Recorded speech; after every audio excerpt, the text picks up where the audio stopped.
Welcome back to the Lanterne Rouge Cycling Podcast. A New Year's present for you, if they exist, the Jumbo-Visma team preview. We've been holding some of the biggest ones back for last before TDU. I even think Hessing's already out here for TDU.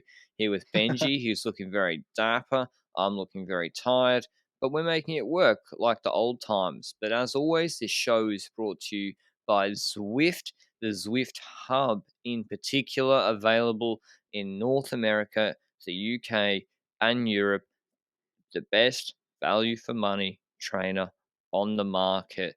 That's the facts. If you look it up on any independent reviews for the price, $499 to get you going, get the cassette you need, got the setup guide, and there's plenty of Zwift New Year's events to help you with any New Year's resolutions you have, some fitness goals. Zwift has you covered in January, so it's one of the best times to jump in on Zwift. And yeah, it makes you definitely keep on top of them, because if it's raining, you just can get that extra 30 minutes in. But conversely, once you get sort of in the rhythm of it, you start doing longer and longer rides indoors, and the bang for buck is really good. No traffic lights, etc. So go check out Zwift Hub through the link down below, and maybe hop on Zwift. Okay, Jumbo-Visma Benji. Just as a reminder to everybody, we mentioned it at length and discussed this at length on the Q&A that we posted a couple of podcasts ago. That's timestamped on YouTube as well. This year, Benji and I did some consultancy work for Jumbo-Visma, and with video analysis, things like that. And next year, I'll still be working for Jumbo-Visma, largely doing the same thing, not affecting the podcast in terms of objectivity, etc. And Benji you'll be focusing on your own content, right, Benji?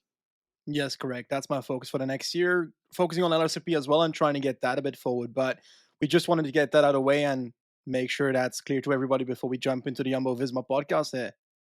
Well, yeah, it's not going to do a disclaimer like that before like every preview, but it seems particularly relevant before the Jumbo-Visma preview to just mention that, and also to mention that these are our opinions on things like Roglic going to the Giro.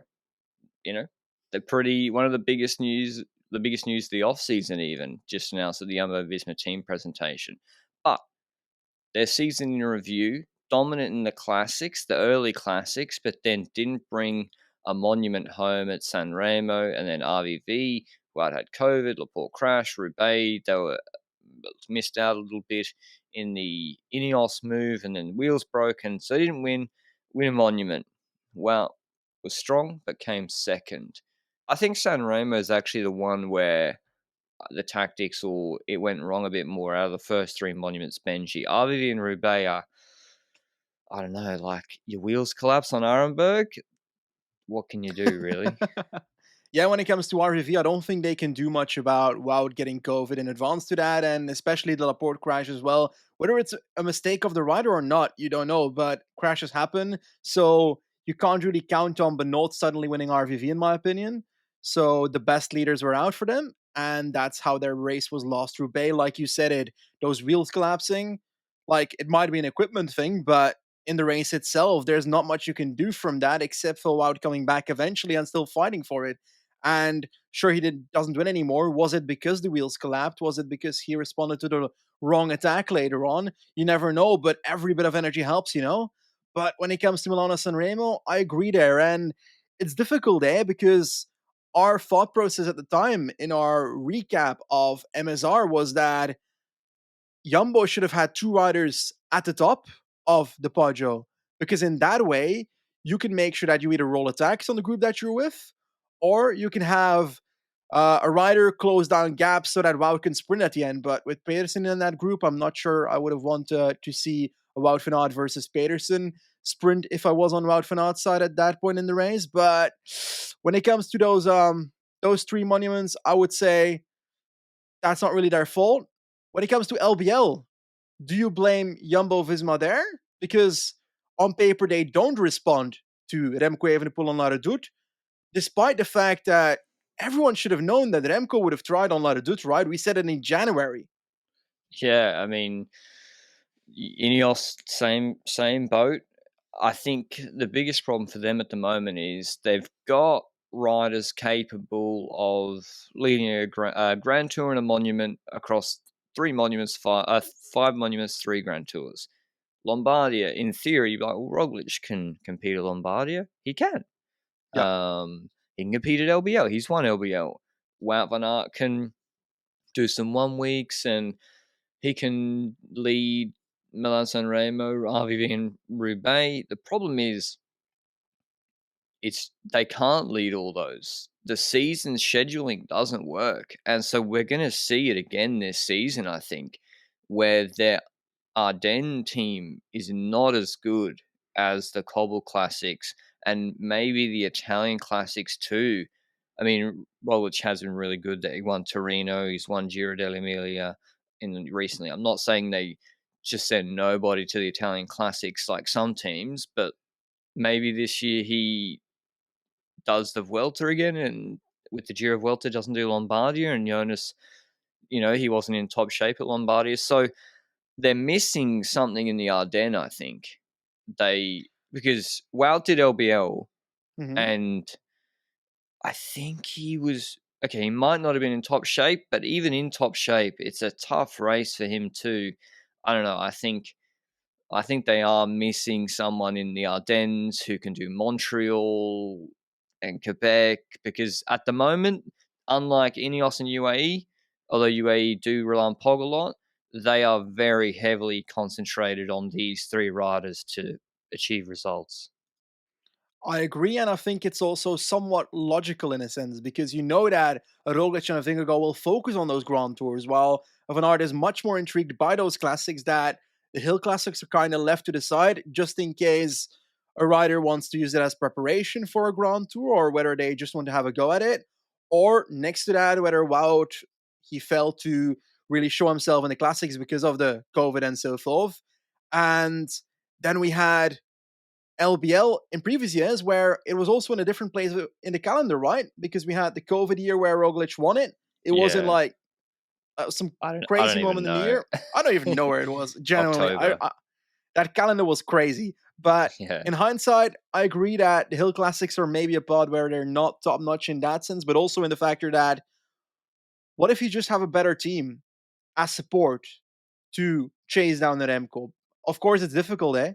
Chasing down a Remco is not easy to say. Can Trotnik become a role where he can be the chasing man at that point in the race? Is that even good enough? That's the Has question, eh? Remco ever been caught when he's solo?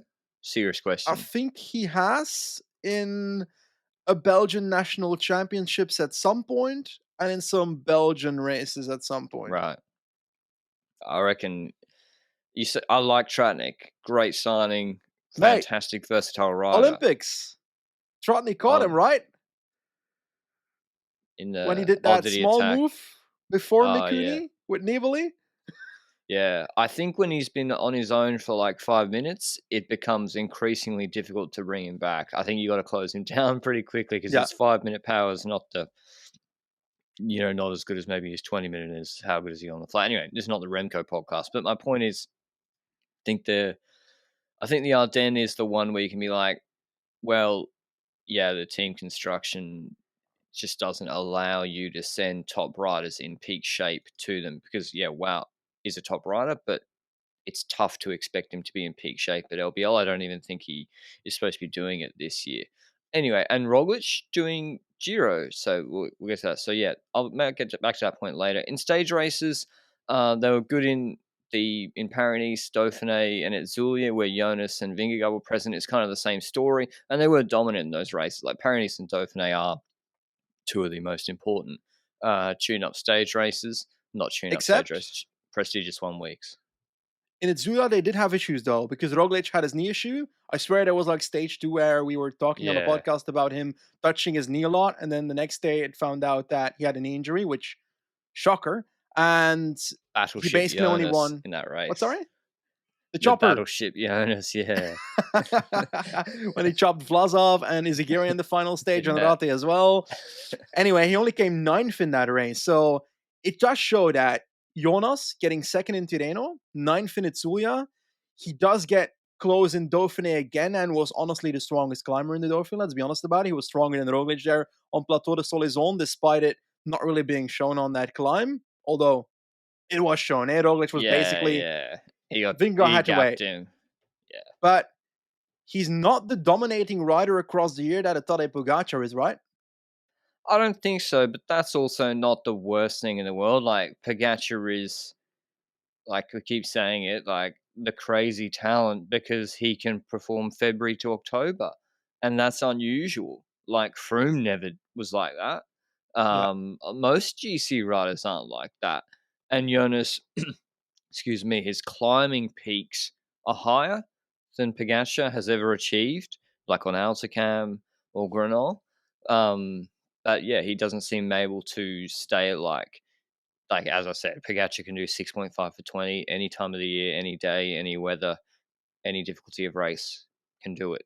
Um, and that's why he's so consistent and so good in the early stage races. But yeah, I think what you said is true though. It's not like Jonas just comes 10th in Settimana and then turns up at the Tour and wins it. Like he was performing in World Tour 1 weeks and the hardest ones too at a decent level, and then on Solaison at an extremely high level.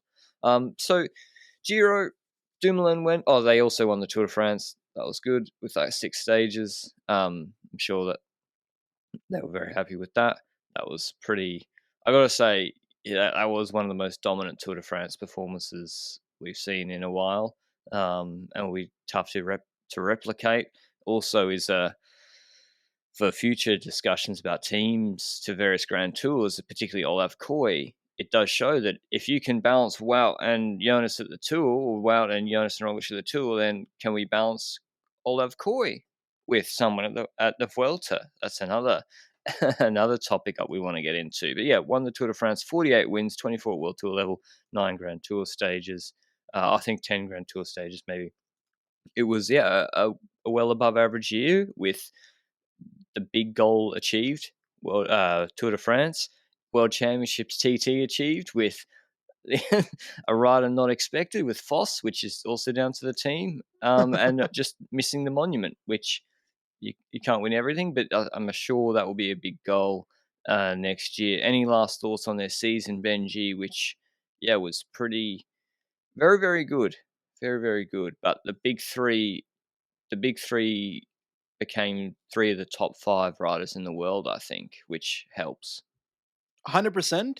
But I do think there's still parts that they want to improve in the future. You said it. Tour de France, the big thing. Dominant performance, something we haven't seen in years, if not more than a decade, that it was this dominant from one team. But Giro, Dumoulin, Foz, nowhere in GC. They did have those stage runs with Bauman and so forth and Malha Azura, but Vuelta, Roglic crashes out. He's nowhere in the end. So it's so one Grand Tour focus this year for them, but it is the most important Grand Tour. And that will go into the discussion for 2023 as well a bit later, because there's a bit of a shake up there. Now, when it comes to monuments, 0 monuments is not good. And we said about RVV and Roubaix already. We said about MSR tactics wise, it didn't work out. In Lombardia, they just didn't have a good Vingegaard there. And yeah, LBL, they got close. Jumbo-Visma should be winning monuments with the team they Definitely have. should be the goal. Yeah, with Wout van Aert, he should be wanting to win a monument every year. But here's the team changes. Dumoulin retired mid-year. That'll be a big chunk of salary off the books, one would assume, and opens up. Like he was signed to be another GC leader, so it seems that the team, when they were trying to construct it, they didn't just want 2 GC guys because why would you have Roglic, Vingegaard, and Dumoulin? Maybe Dumoulin was signed before uh, Vingegaard broke Jonas. out though. Yeah, so that they were supposed to have 3 GC guys. Dumoulin wasn't that guy. Turnisson's gone for his own opportunities at Intermarché. That makes complete sense for both parties. Harper actually, I think, is Harper was really good in the Dauphiné and the Vuelta, and for a guy on probably not much money, actually, yeah, I know he had some issues in the last 2 years with injury, I think, but yeah, he was really good. Encorn out again, similar to Turnison, same with Decker, although Decker didn't really perform. So I don't think they're gonna. it's not like Quinton Herman's leaving Benji after coming second in LBL. I think they can all replace these guys, and they've opened up the checkbook for someone who came on the podium in the Giro and fifth in the Tour. Kelderman, Dutch rider, Van Baarle, who just won Paris-Roubaix. Tratnik is the one that I think is surprised me, but is a very good signing. Volta and Gloag, although Gloag was already racing for them at the end of 2022. Let's start with your boy Volta. You got the inside line to him. You must be as a Volta as your friends or friendly with Volta. Surely you're happy with this move for his career, or are we underrating FDJ now? Like, they're not a Cofidis. They got riders performing at a good level. Yeah, they're not a Cofidis, they're not a Nage Désert. They're a team that really they encapsulated that Aero side of things as well when Stefan Küng was winning European Championships, ITTs, and so forth. So Groupama does have that factor and has been performing well in the last year. I feel like leaving that team to go to Jumbo is probably also related to his personal goals in the sense that I think he wants to evolve into a GC type of rider in the future, but I feel like he's not that guy at the moment. He's the kind of guy at the moment that in the last stage of Catalunya, for example, he can podium that race because it's hilly, he can get over those hills, and he has a bit of a punch in a group as well. So he has that ability, pretty good descender, pretty good results in Strade Bianche, for example, so he can top 10 that race if he wants. So those kind of races work for now, but his longer climbing seems to be the weakness at the moment. And I think that's something he wants to work on, and that's something that he's probably gonna work on. I think his time trial is probably pretty miserable at the moment as well. I recall that at some point when I spoke to him in the last 2 years, he was saying something along the lines of, "Oh, this was my first time trial in like age or something like that." And it didn't turn out to be a great time trial, of course, but it's something he's willing to work on. I don't know. I think it's going to be difficult to transition into a GC rider for him. I think I think Benoit's a good example. Can't Volta be the Benoit role with a sprint? Like, Volta's got a decent sprint on him. He Yeah. can win from, you know, a group with a Lander or Van Seven on. I'm just going to name the. Baumann? Yeah, Okay. Bauman's a good example too. Volta, I think, has more potential than Bauman, but it goes to show, Yeah. like, if you can sprint, again, this is why, like, everyone tunes into this podcast, because for the cutting edge analysis, if you can sprint relative to your size, it's easier to win races. That's just that's just how it is. That's why a rider, Pogacar, people will be like, Pogacar was the strongest in RVV. It's like, that's great, congratulations. But Van der Poel fucking destroyed everyone in the sprint, so it's irrelevant. Like, you have to be much stronger because you have to go solo if you can't sprint. That's why Benoit has been really useful as a domestique. But when he's the only leader, he's not nearly as effective in races because he'll go with a group of Amstel. four riders. He's gonna lose the sprint. Yeah. In Amstel, he also showed that, like, let's say that group goes to a sprint, he's not going to win that sprint, for example. It doesn't go to the sprint eventually because Kosnefroy and Kwiatkowski go ahead. But Yeah, also in Dwarsdorf-Vlaanderen, in that situation, he can't win from a and then he has situation to like that attack. in a sprint, and he has to attack. Exactly. Kind of like a Campenaerts has to attack, but Yeah, slightly different rider, I would say. But yeah, that's Attila Valter in my eyes at the moment. His Hungarian cycling national champion kit looks pretty amazing at Jumbo, so I'm happy about that because national champion shirts need to look good, and it does. So that's a good thing. Let's go to Jan Tratnik then. You spoke about him earlier. You said that he was somewhat of a surprise in your eyes, but a really good one eventually. I feel like he's a really good domestique that we spoke about in the last 2 years that is very versatile, both in hilly terrain and in cobble terrain. I think was it Quebec, where he was ahead for quite a while or played a role for quite a while, either Quebec or Montreal. And those kind of races he can play a role in. Cobble races, I would argue that he can play a role in. Did he not play a role in a cobble race this year? came 12th in RVV whilst like I bridging thought between so. groups. Completely unbelievable rider. Like, ninth in San Remo, by the way. This guy can make it over Poggio. He's like the San Remo. The problem was Roglic entered Poggio and Cipressa. Terrible position. Roglic Yeah, had more watts than Tratnik on the Poggio and Cipressa. Like Roglic is better if you do the maths and everything for that race, but Tratnik's better in positioning. Like Tratnik is more economical with his effort. Now, how can he win those races? I'm not sure. He doesn't need again to. is he doesn't. I Domestique. think he's Benoit role again. Honestly, Or is he the kind of Van Barle role in previous years before Van Barle started winning? As in like a rider that can be 2018. sent ahead and can play a role like that in classics as well, while also playing a role as a domestique in the group if necessary. I think it's pure domestique, but he can actually still win stuff if he gets ahead in groups. Well, yeah, he like first of all when you're signing a domestic, so he's obviously going to be paired with Roglic at the Giro. So we can talk about classics all we want, and I would like to see him at San Remo at least, and RVV if it schedule allows it. I think he is very very useful in RVV. But at the Giro, we know this guy can get in breaks. Like some guys can't get in breaks. They just can't efficiently do it. Tratnik's had got now a whole body of work easily getting into breakaways. And so, yeah, he beat O'Connor right in the Giro breakaway. I like having satellite riders with an option where if nothing happens, they can go for the win. Is he also the type of rider that UAE could have signed to control breakaways in the Tour de France? Yeah, that's why I was surprised. I thought they would have opened up the checkbook because, yeah, he could be someone you pair with Trenton, who's a really, and maybe you still have Bjerg, I guess, in the team, but yeah, would he Better not than be Wellens. better than Wellens, better than he or she in present form? Um, Also, that's why I was surprised they got Novak instead, who's more of a pure climber from Bahrain and Slovenian. But yeah, that's a good pickup for them. Van Baarle, I'm a little bit less. I don't really see how he fits in too well, actually, because he just won Roubaix. And I watched the team presentation, and he's what 30, 31. Like he's not ready to just be a domestique. And he was, this guy was second Flanders, won Roubaix. Did he podium world champs last year?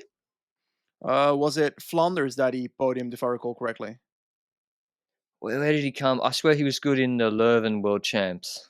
Yeah, the Flanders World Champs, correct? Oh, is Leuven in Flanders? Yeah, yeah. Oh, I thought it was like in like No, no, no, a no, no. That's on Orange. neutral zone. The neutral zone between the, Flanders and Van the Wallonie. demarcation zone between Flanders and Wallonia. I thought it was in there. All Jesus right. Christ. Anyway, you were right there. I Yeah. I somewhat agree with your point, but I also think we need to think of the marketing aspect here.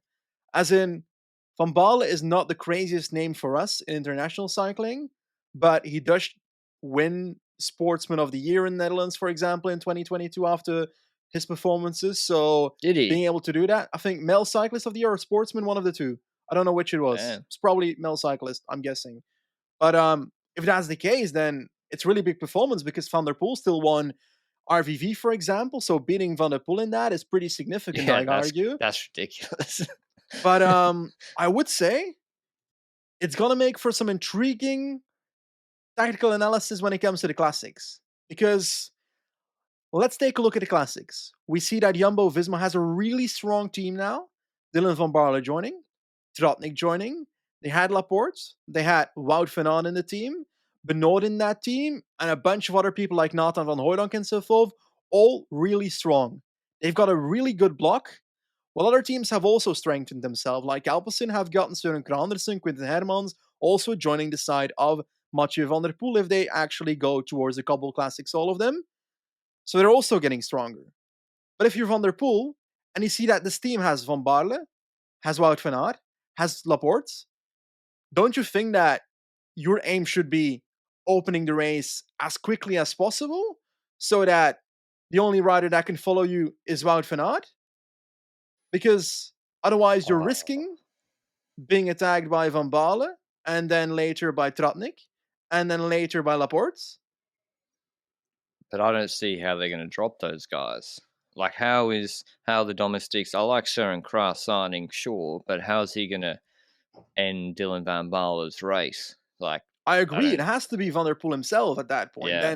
Then the risk that Van der Poel makes is if he does attack and Van Aert does join him, and it's only Van Aert, Asgreen, and so forth, will he find enough teammates in the likes of an Asgreen and a different team to help him keep that group ahead, to keep the other Jumbo riders behind? Or because Wout van Aert shouldn't be riding in that situation if he has all those people behind. Well, should Dylan van Baarle ride? That's the thing. Like, I don't know. I think it's kind of a little bit. If you want him to do the Tratnik role, then you just have Tratnik do it, and he won't cost as much as Dylan van Baarle. I don't know. I think it's going to be interesting to see how they use him because, yeah, I think Laporte has the finish. Benoit's a domestique in RVV. He's like an early attacker, still co-leader, and yeah, Wout's a finisher too. I don't know. I think it'd also be interesting. What if Van Baarle? I think it's still ultimately a good thing. Like I'm boxing at shadows here. Like he's so good in these 7 hour, 6.5 hour races. What if Yeah. he was? What if Van Baarle was in that group, Benji and Roubaix, when Van Aert was on his own? To a Jumbo more likely to win Roubaix? I think yes.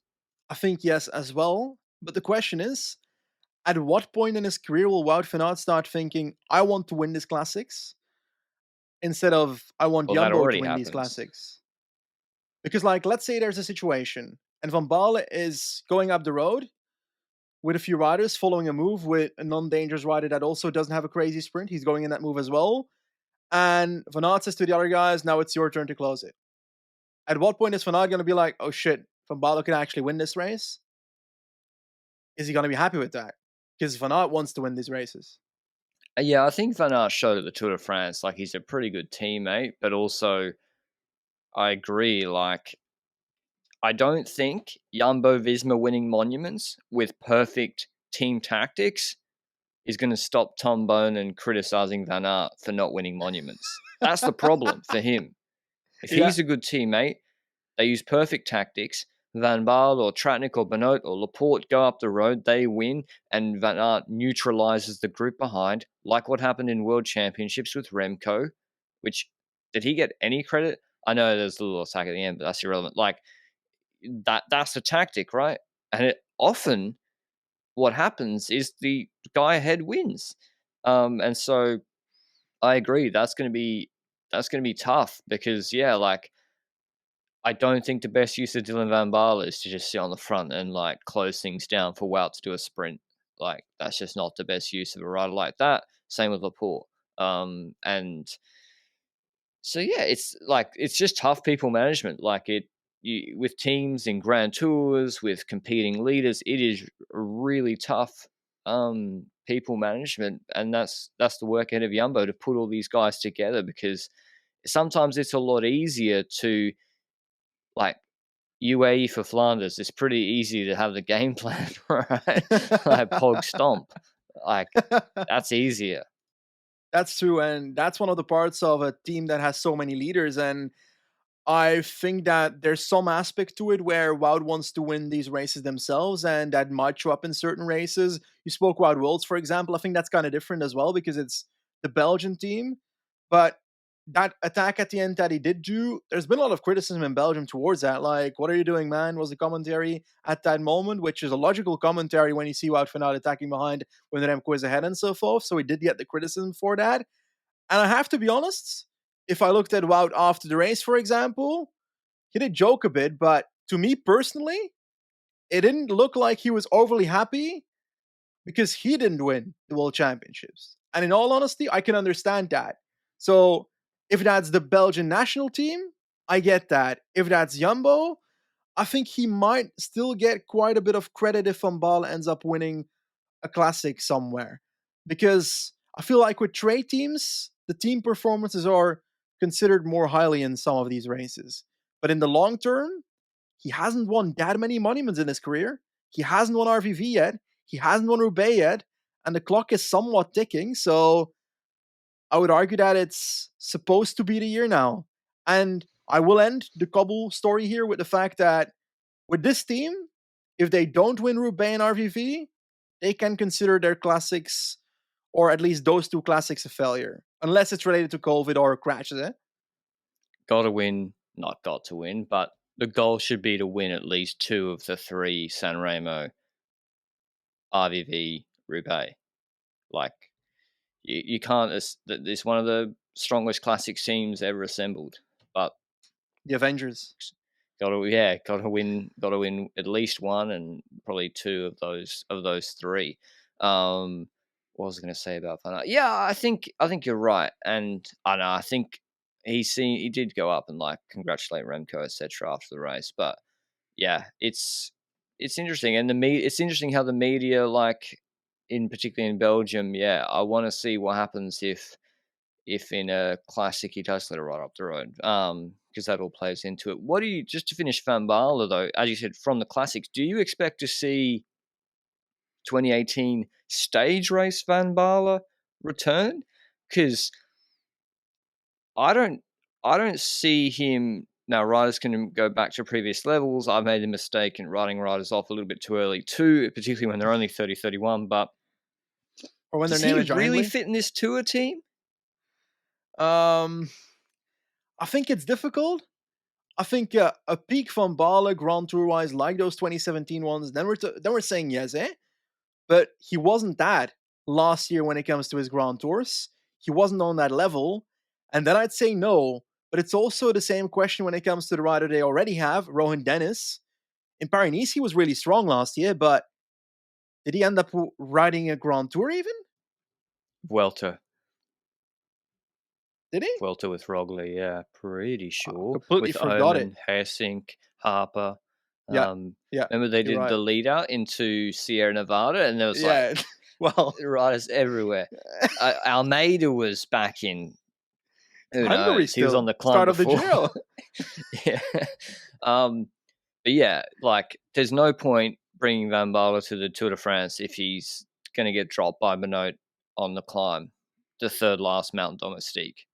To me, that's not the ideal use of him, to bring him as just like a rouleur. You already have Yeah. Van Hooydonk and Laporte to be rouleurs. I think, well, talking about their tour team, they've announced Vingegaard. They always do this though in like December, and then people crash. But anyway, they've announced Vingegaard, Laporte, Dylan Van Baarle, Benoit, Wout van Aert, Nathan Van Hooydonk, Koos, and I think Kruijswijk. No That seems to Kelderman? be no Kelderman. He's going to the Giro.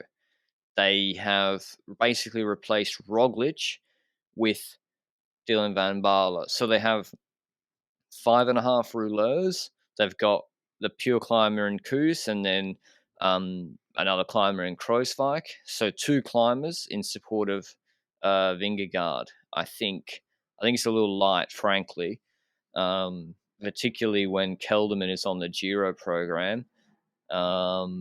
And particularly when you're going to need to launch Jonas on one of these climbs, and there's no Col de Grenol finish, so you're Yeah. going to have to pace it pretty hard.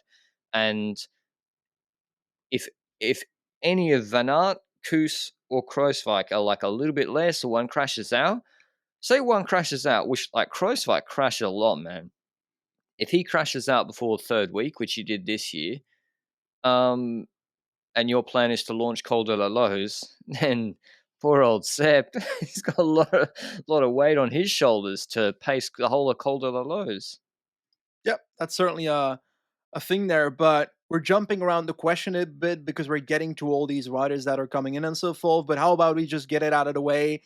Is sending Primoz Roglic to the Giro d'Italia instead of the Tour de France to get with Jonas Vingegaard a mistake? Oh, I think mistake's a strong word. Like we already said in a season review, their Giro team, apart from Tom Bowman's 2 stay wins and KOM, was like they were nowhere on GC, and they were nowhere on GC in like Catalunya, etc. So no, I don't think mistake. I would definitely have in like a back of the mind, can he do the tour afterwards? Like I'd leave that door open as well. I think if he wants to do the Giro, or they want to split their GC leaders so they can be more competitive at both Grand Tours, that's fine, whatever. I did say, again, groundbreaking analysis, to win the Tour de France, the first thing you got to do is start the race. And if that's Roglic's big goal, like, who knows what can happen in a race? Yeah. Like, he's only had, he has had 3 years of disappointment at the Tour, but so I can understand, like, mentally wanting to change it up. But 2 years he's crashed out. He's literally completed the Tour once, like, in the last 3 years in 2020. I don't know. Who knows what could happen? Maybe in the Tour de France next year, Hog and UAE decide, okay, we made the mistake of following Roglic on Galibier Telegraph. We don't follow Roglic, but it's a completely different scenario, and that's a mistake. You got Tronic up the road, or whoever, whatever. Like, I think all Jonas crashes, all Roglic is stronger. I think that's unlikely in the mountains, but who knows? So it's kind of it's like if G didn't go to the Tour in 2018, right? Yeah, that's true. I would rate it as Geraint Thomas going to the Tour in 2018. I agree there, but also I would think it leans more to a mistake at the moment. And the reason that I would use the word mistake is that it reminds me of last year where Almeida was sent to the Giro for UAE. Almeida's not the same as Roglic, let that be clear, eh?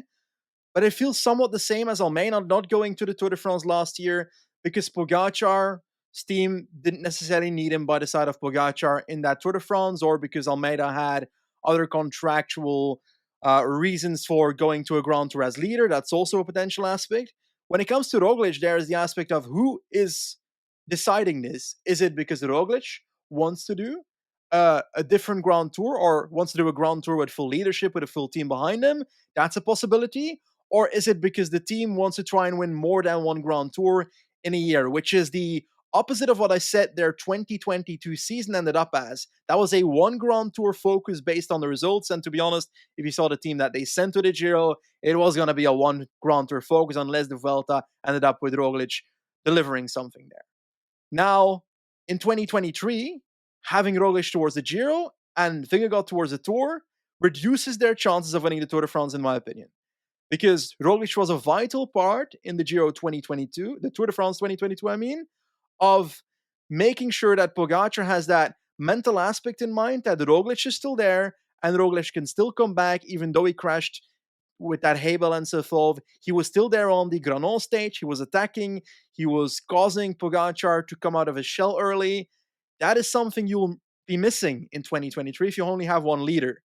So that's one thing I would keep in mind. The opposite side effect is that they could ask the question of, oh, we did the strategy in 2022 with two leaders. Would it work again if we do it in 2023 against Pogacar? Who knows?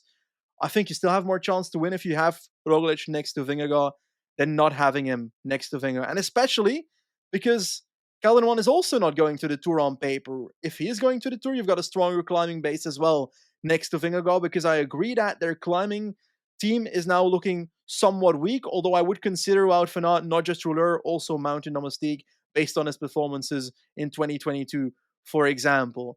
But all I've said so far comes down to the fact that I think that in 2024, Ayuso comes by the side of Pogacar, and it's going to be even harder for Roglic to still win the Tour de France. So he should have That's the tried it in thing. 2023. This is it. This is it. Quoting Jeremy Irons in Margin Call. This is it. Great movie, by the way. I can see the musical chairs have stopped. Yeah, you're right. Like, Roglic is getting older. Everyone else is getting faster. This Tour de France route suits him, I think. Really suits him. It's got downhill finishes where he can no risk, no glory. Maybe he won a Tour de France stage ahead of Dumoulin and Froome in 18-17 downhill finish. 18, yes. Like, he crashes a lot, but he's also, when he wants to be on his own, fast as fuck downhill and aerodynamic. And I think what you said is right about the biggest issue I have with this is Kelderman. Like, newsflash as well to people. Most of the teams, they don't just turn up at the December camp, hand a piece of paper to like a Grand Tour winner and say, "Here's your schedule, buddy. Here it is. All right, go train hard." Like, that's not how it works. That's not how to foster a good sort of environment. Of course, I think Zeman said in an interview, like, you consult with these riders about what they want to do, because at the end of the day, the riders have to go out and train like an animal for hours on end, go to team training camps for hours on end. And if they're not happy with their schedule, it's not going to get you the best results, or if they haven't had buy-in or input on their schedule. So that's fine. But that doesn't mean you need to send Kelderman too. I think Kelderman should be on the Tour de France track, frankly. I think Kelderman is just really fucking good. Like, he came 5th in the Tour in 2021. It's 18 months ago less. Like, he's a really good rider. I know he crashes a lot, but so So do does Roglic. so does Roglic and Kreuzweig. Yeah, like, so I can't really hold that against him. I think, as he showed in the Giro, I think he's a really selfless guy and can be a great domestique. He can Yeah. also blow a race apart, big engine. I think he's also can be enough of a threat where he can be annoying if he stays in GC for the first 9 stages. I think he can stay close enough in GC, whereas Koos is just not like Koos will probably lose time in the first 3 stages. So I would Yeah. sign Pozzo Vivo on 150k, 200k. They have a roster spot available. Seriously, Yeah. send him to the Giro with Roglic. Pozzo came 3rd in Giro d'Emilia Yeah. like a month ago. The guy's still good. Good in Italy. Pairing those two crash-wise, bit tough, but I would send Pozzo. I'd send Pozzo to the Giro and then Kelderman Tour de France track, because, like, I think I need to go back and compare, but lots of things change with, is all of that 8 guys announced for the Tour going to be healthy in June? Like, and I'm sure they have reserves and backups, of course, but yeah, I think it's that's what I also think. I think I would also take the 8 announced names with a grain of salt. As in, I do remember that Zeman also mentioned that it would be stupid to not send a crazy strong rider like Van Barle to the Tour de France. But he also mentioned that the form will matter for these selections. So if Van Barle is not up to standards, if a Kruijswijk is not up to standards, if it's that year too much for Kruijswijk, then that is there. And Kruijswijk had also been mentioning quite a few things lately where he said, I would like to go to the Giro, even during I that thought he was going to do the Giro. presentation. Because he started mentioning the Giro and that he wants to still try for GC. But now, if Roglic goes, he won't go for GC there. If Vingegaard goes But to he the Tour, he should. won't go for GC there. Well, do you think Roglic head to head against Remco, he doesn't have a better TT and he doesn't have better watts. So what he has A lot is, can happen, eh? I know. Has a But better team. You start the Giro where you don't have an advantage on the 2 most important things. You're hoping for a bad weather day, a tactical fuck up, and I think Kruijswijk really fit the Giro, like really fit this Giro parcours so well. His TT is still solid. He is a big engine in terms of these 5,500 meter elevation stages, these super long climbs. That is what Kruijswijk's good at. Not a 5-minute sort of watt burst at the end. I think he would have been a really good co-leader with Roglic to really put Quickstep and Remco under pressure, because, yeah, like, otherwise you are just, hoping for a rainy day or Remco to crack or crash or maybe just not be as good. But yeah, I agree, Benji. I thought that fit really well, and that would also give him his ambitions too, for the Giro. So, like, do you not think that's an option? Am I overrating that Kruijswijk can? I think he can still stay in that top 5 zone of the Giro, Ooh. I to make say a top 10 is difference. what I would see him reach at. I don't see him top 5ing a Grand Tour anymore. I rate him under Kelderman, let that be clear. And if you switch around Kelderman and Kruijswijk, then this parkour of sending Roglic with Kruijswijk to the Giro and Kelderman with Vingegaard to the Tour would make more sense here. Although Kelderman's TT was good 2-3 years ago, last year not that amazing at Bora, I would say that it's probably going to go better at Jumbo when it comes to his time trial based on the other riders that have decent time trial now at Jumbo-Visma. When it comes to the Vuelta, it's basically Roglic, right? Roglic, Giro Vuelta double. That's how I see it. Then Jonas Vingegaard, if he feels like it, but might focus on Lombardia is how I read into it. But we haven't spoken about one of their future best riders, Olaf Koy, who, in my opinion, is at least a top 10 sprinter in the world. He's probably not top 5 yet. He has had moments where he was close to beating the best sprinters in the world, UAE Tour, for example. And everybody is joking sometimes about UAE Tour, but the sprints are a goddamn high level. No, it's important. So he's not David Decker though, is he? No, that's the stupid question. No. Yeah, he won 11 races last year. This year. I think if you want to become like the best team of like a generation, and you proved in the Tour de France you can balance Vingegaard and Van Aert dual ambitions, I see no reason why you can't do the same with Koy and a GC leader in the Vuelta. I see no reason why it's not possible. And yeah, like maybe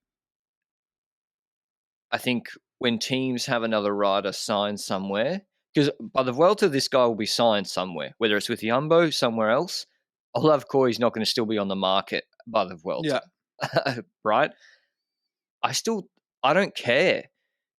It's like, you're still under contract. He'll still want to go.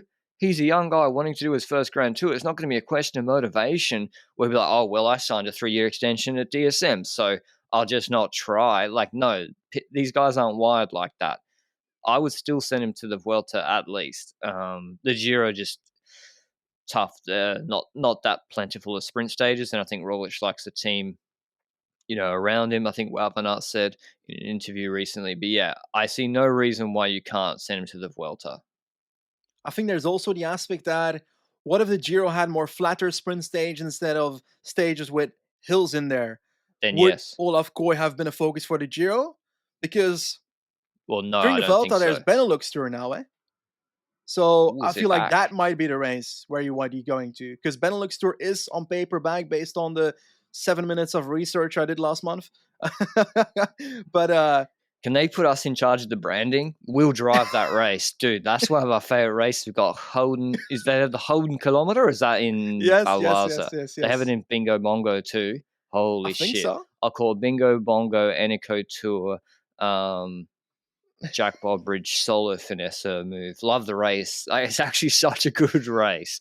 I would go Laporte GC for Bingo Bongo. Are we really planning the team for the Benelux Tour here? What? It's like their most important race, right? Tour de France, i.e. Bingo Bongo. It is it's like the UAE Tour to them.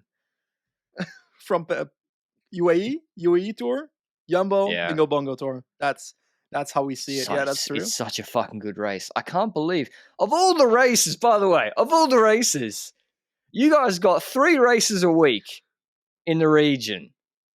And the best one has financial difficulties. I'm like, how is it? Is it because it's international, right? It's because, like, I say in the region, but in fact, there are not many races in the Netherlands in comparison to Belgium. So is it the fact that it crosses between 3 countries? Does it even cross between 3 countries?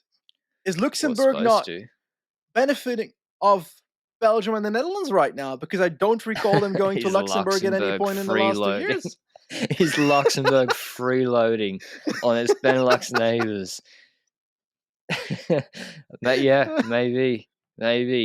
Bob Jungels, what do you got to say, Bob Jungels? If I offend Luxembourg, like 5 people will be angry. So Alex Kirsch, Dan Lorang, and Bob Jungels and the Schleck brothers just in Benji's DM saying, I heard what you fucking said, buddy. Anyway, Laporte GC there, so that's fine. So I would send. I see Koy as like, Grand Tour, give him a chance there. And I agree. If the Giro, to your point, I don't think he would have been sent to the Giro, even if it had 10 flat stages, if Roglic was going. But yeah, it's. Do you think he'll leave? I think he should leave. I do know that Meren Zeeman gave us a few hints towards Tour de France 2024 for Olaf Koy. But How the fuck? if he goes to, first of all, I agree. How the fuck? There's no way that I see Olaf Koy going to the Tour de France with enough support to be super competitive in Grand Tour sprints, unless he becomes a type of sprinter that can win without a lead out, which isn't given to many. He doesn't need the full team. I mean, but like, he can have just Christoph. Christoph's fine. I agree. What schedule's Wout doing? Then, unless Laporte is leaving, he's out of contract. You can't just Wout replaces that. Well, and but then Wout can't leads go for out green. Koy for sprints. Then again, Wout is also not going for green, by the way, in 2023. Yes. He's going for just stages, focusing on worlds. I'm just going to target all the stages, and it just so happens that there's loads of points in them. I get what he means. Like, maybe he's not going to try and break the points record and target intermediates, but yeah, he's going to be the green jersey favorite. Like, let's be real. Or unless Laporte, why not up the difficulty? Laporte win the Tour with no Roglic, win green with Laporte. I'm on the Philipsen train. Imagine when Philipsen just doesn't contest the week 1 intermediates, you're going to blow up. I'm going to cry. Everyone's like, dude. And then week 2, he's like, actually, yeah, I feel good. I might contest these intermediates. Unreal. Then he's going to be fighting Nils Eekhoff in breakaways. Poor Nils Eekhoff. He did nothing wrong. The guy was trying to make $1,200 to split between his teammates. Wow, it already mathematically won green. Both starts bashing him on the road. Doing the commentators, I think they were like, "No, Nils Eekhoff." I won't do a Belgian accent, but they're like, "Nils Eekhoff, he really needs to learn his place." It's like, bro, Welsh mathematically won green. Like, why can't Eekhoff go for it? Anyway, I agree. Koy is kind of like Groenewegen, right? And also, should they spend, because he's not going to be cheap, should they spend the big money on Koy if they can't guarantee Tour de France every year? Isn't that why Groenewegen, there was the mutual agreement to let him go to Bike Exchange? It's like, okay, you earn a lot of money. Groenewegen's side, he wants to go to the Tour de France. We can't send you. Let's part ways. And that worked out pretty well for both parties, I think. Like, you don't want to get into that situation in 2025 with Koy. Because it's pretty predictable that might happen. Where is he going then? Because DSM is a team that on paper fits him perfectly, because they can build a team around him, because their team is just not that amazing right now. And Olaf Koy would really fit that identity of the team as well, I would guess. Now, the issue there is that they don't have a UCI license yet for 2025 and 2024. Yeah, the man known as Boris looked into it for me. Repeat? Continue? Oh, he like DSM didn't meet some criteria, maybe not the sporting ones, the financial ones or something. Yeah, like I don't think they have a sponsorship in place. Yeah. So I wouldn't go there if I was him. For that risk, I would also skip that. Intermarché is a name you mentioned, right? Oh, there we go. Intermarché. Got to. Okay, they got, I don't know how many riders they have out of contract next year into Marche.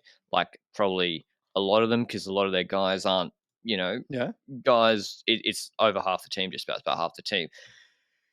Just, honestly, teams should run rosters of 25 and go to less races and sign less riders. If you can change Amy de Gent, Boy van Poppel, Bonifacio, Patilli, Gerben Thijssen, take all their salary and put it into an Olaf Koy, that's worth it, because they're missing. Is that even enough? I don't know, like how much they all earn. I don't know what Koy, because he hasn't won a Grand Tour stage. He's won one World Tour stage at Polonia. But where did he come in, Brugge? The this or thing that I something. dislike is that we often talk about what has he won and not what can he win. Because I Yeah, but the feel like market doesn't care about salaries, that, yeah, the market should care about that. dude. Riders should be paid what they can achieve and not what No, they no, have no. achieved. Because I don't give a fuck about giving 7 figures to a rider like Bauke Mollema because he won Or Lombardia Sturden, 17 decades ago. I like want to Sturden, see Stan Ramo, that won't be replicated. exactly a rider like Ayuso, 7 figures plus. That's logical. A rider like Azer Olaf Brooks, Koy, I'd argue above 500k, a high 500, high 6 figures is what I would rate the value of an Olaf Koy at the moment because probably a mil. he's Merlier territory at the moment, but he hasn't won the Tirreno stage yet and the Giro stage and I the Tour don't de France know. stage. I don't. I'm not one for paying big on Sprinters unless they're Mark Cavendish or Kittle or someone where they're just like better than the rest in or their era. You got to versatile be like versatile. Pedersen Exactly. I like Phillipson, Pedersen, versatile guys.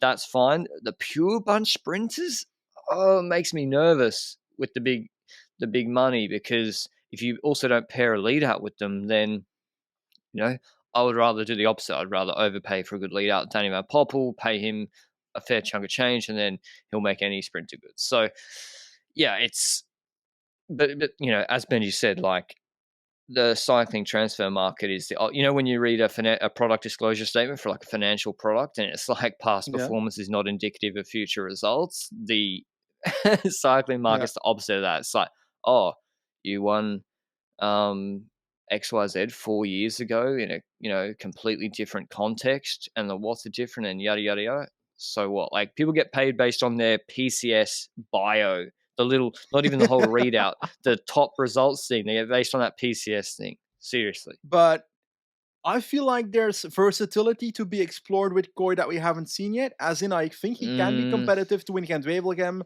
Brugge de Panny, uh, he's already yep. been competitive. Like Kuurne and Wevelgem are the next steps in terms of versatility. You don't get 12th in Paris Tour without being able to get over unpaved roads, for example. That's a group of 35. Yes, there's some riders in there that can't get into the top 30 of Roubaix, for example.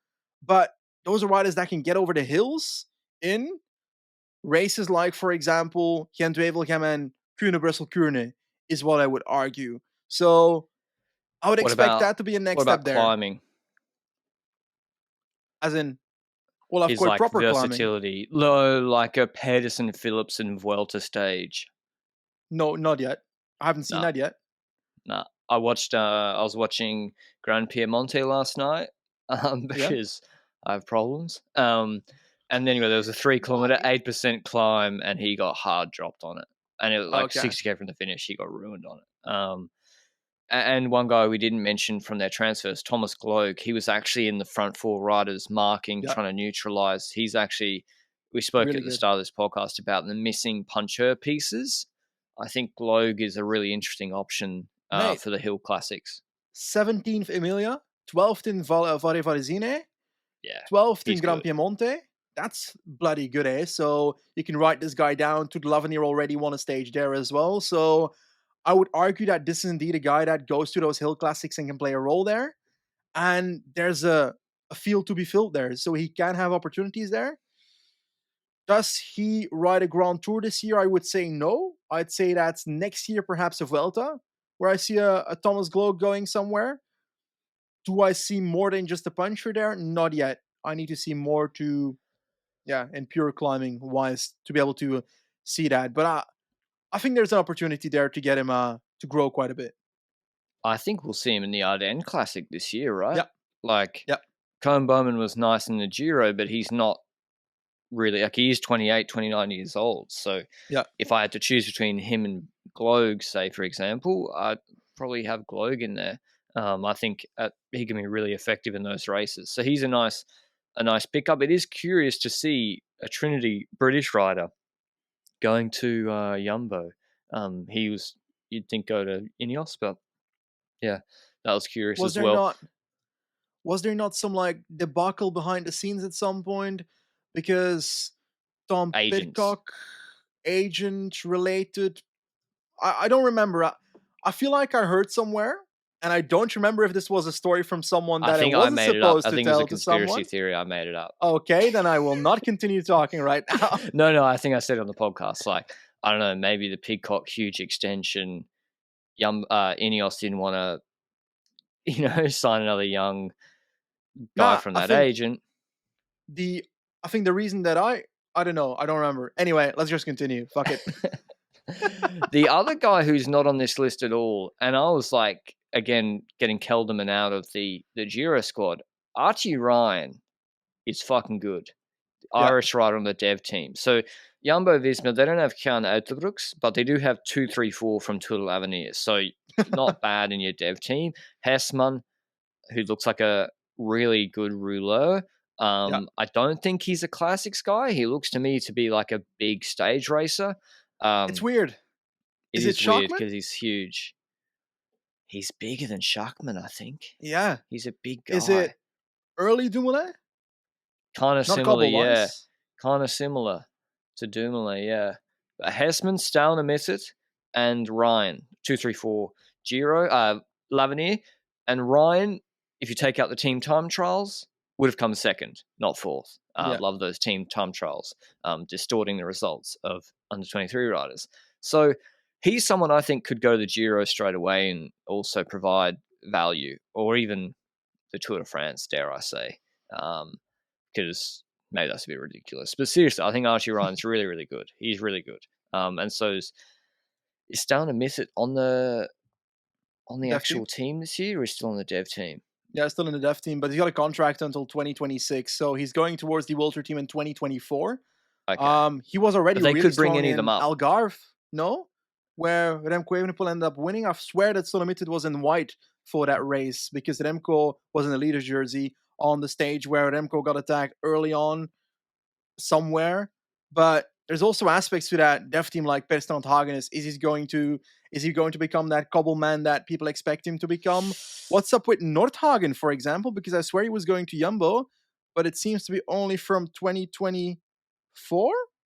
Because He's a on the stats child. websites, He's like 17. okay, that's the reason. Logical. No, I don't actually know why. He probably is that's the reason. Dude's in high school. Marcus Frere was at UAE camp. He's 16, but he doesn't even look that young. Look at the photos of him next to all the other riders. He looks like another rider. Like he's 16. Oscar Frere's son. He's probably going to be a beast. Like, yeah, Machen just that's the thing with Machen and why Jumbo also you can't stop. Machen got a Pogacar. He didn't think, oh, I'm set, I'm fine. He's like, I got to get Ayuso. I got to get the next one. You got to keep stocking up. You got to think of the future, etc. But yeah, Wasn't Nordhagen Ghana looks like a talent. at Pardon? UAE at some point? Ghana was at UAE, yeah. The good old days, 2017, 2018. Yeah. TT set up no good back then, I don't think. But yeah, back to Jumbo-Visma. What do you think happens in 2023? Do you think, first of all, let's go through the main objectives. Do they win any of Sanremo, RVV, Roubaix? I think they need to be winning one of RVV and Roubaix, and I think the biggest chance is Roubaix of the Agree. two. I think Because in they win RVV, Roubaix. I think Pogacar is a real joker, wild card in that race that might be coming for you when you least expect it. He did show his strategy in 2022, and I don't think he can do many different things than attack But on what the can you climbs do? and hope that yeah, Wout van Aert cannot follow that move by Pogacar on the path to On the last Quarmont? Guardamont. On last Quarmont, yeah. Close. Would be close, but I don't think he can. Yeah, so that's the thing. Like, RVV is a little bit more, if Pog goes and you don't have riders up the road and he drops you and someone works with him, like Vanderpool from the Quarmonts, doesn't matter. Your team overall might be the strongest. Roubaix, I think Wout is the strongest rider in the world in a dry Roubaix. Like he was really, really strong in this year's Roubaix. Now the team's even stronger with Umbala. I think they probably win Roubaix, but again, very luck based. Of course, that race with mechanicals, etc. But I think that's their best chance. They really should be winning. Like Sanremo, they've got a great team for it too. Yeah, Um, but we see that Alpecin also has Søren Andersen who can also get over that next to Van der Poel. So there's yeah, teams there doing the same. And what if Pedersen is in the group? Then they need to start rolling attacks, and Van Aert might not be the that's my one winning. Then other people will join the rider that attacks, and can that rider that attacks then beat the riders that join him up the road? There's all so many questions there to be answered, and I feel like MSR is too much lottery to say they're yeah, able to win this. So Roubaix is the one where I'm saying they should win one of those three, and I think it's more likely to happen in Roubaix. If they don't win any of those three, then it's a failure of a preseason, unless it's COVID related or crash related and so yeah, forth. I don't yeah. even know if COVID rules of the past are still running in 2023. So I guess we'll figure that out But when the guys can season still starts get off. COVID and be Yeah, sick. So like, yeah, exactly. Now, Giro, I will say Giro, yes, no. Tour, and Vuelta. I I feel like Ayuso is going to win the Vuelta. I feel like Remco is going to win the Giro. Even though Roglic with that team on paper should have a better team to beat Remco. And Remco would have to be Is it a very better consistent team? with Kelderman by his side, I would say yes. Because Kelderman's better than Hirt in my eyes. Yeah, Well, that unless you that is say, oh, true. Tour of Oman, Hirt arrives. Oh, Hit was in the last 6 riders on Fedaya in the last week of the Giro That's this true. year. Um, Was he from the break though, or not? I don't know.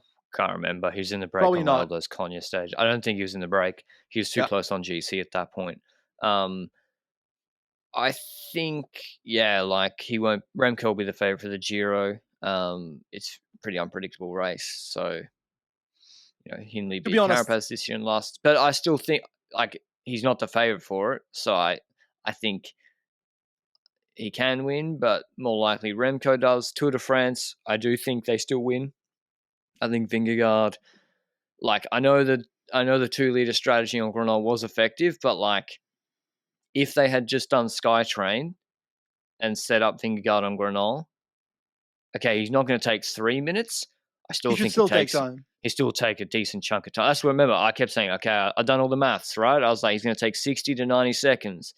With my, just Skytrain strategy on Alpe d'Huez, maybe not on Pegu, on Altacam, on Périgord stage.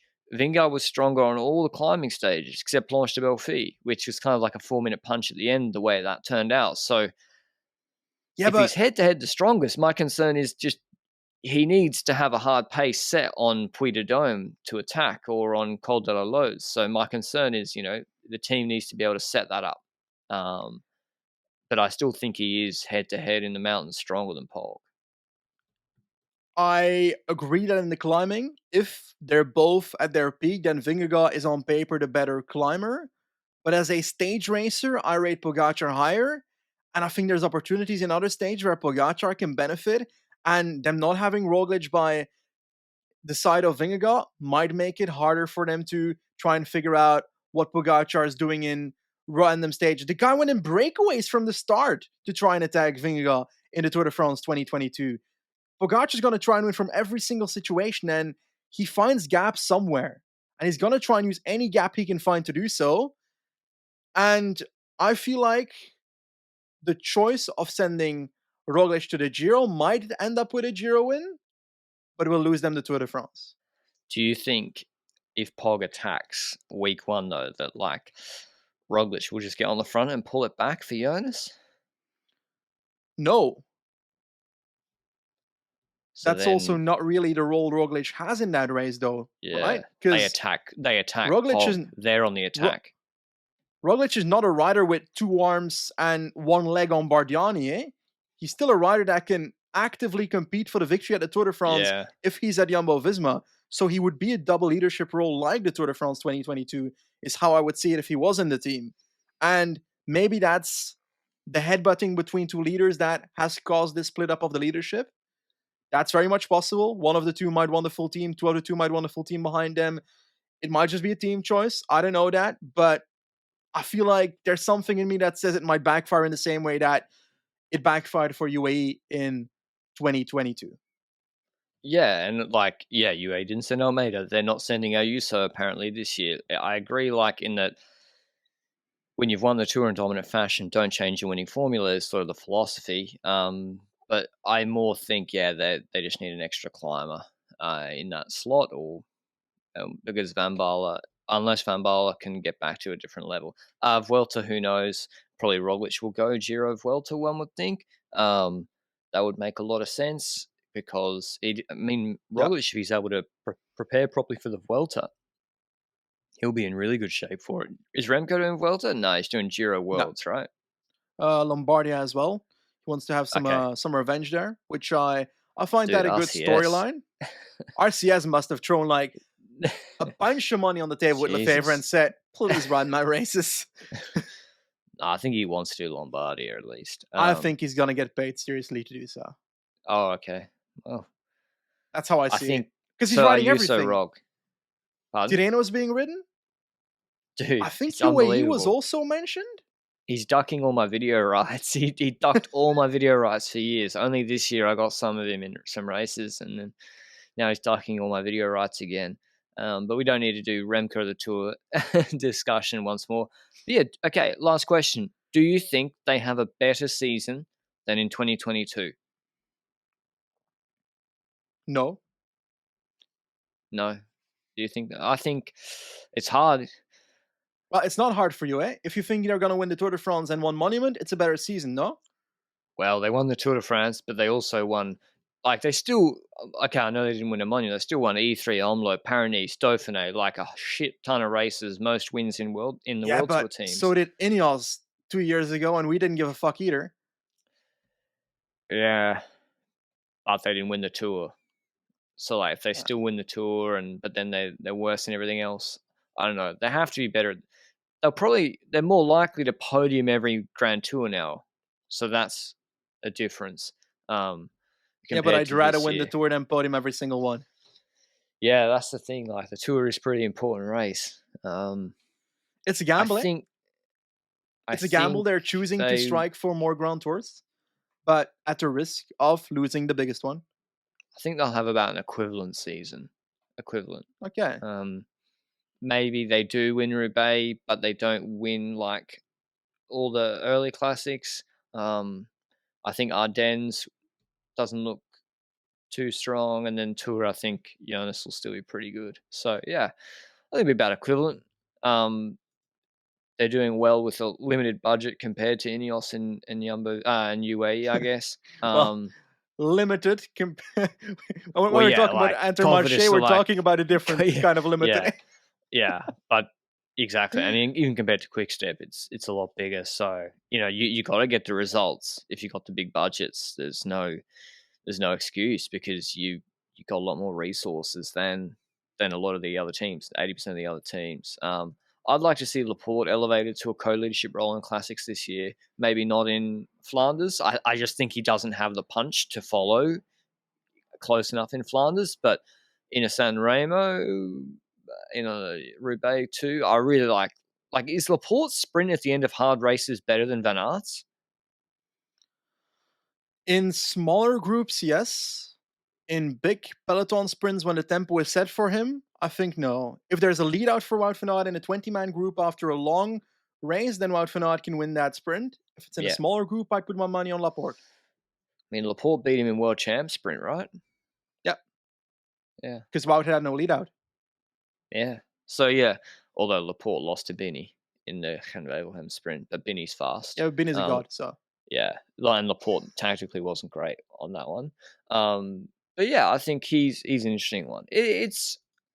I'm keen to see particularly Gloag and Archie Ryan. If Archie Ryan gets brought up, I do think some of the young riders could surprise. And to be honest, like we've now been speaking for a long time about this team and talking about Tour de France squad, this and that. Like Vingegaard came not out of nowhere, but he went from Vuelta Domestique to second at the Tour in 2021 in a Mate, very short space of time. You don't know what's like bubbling beneath the surface. Like, he won a UAE who, Tour stage, man. Come on.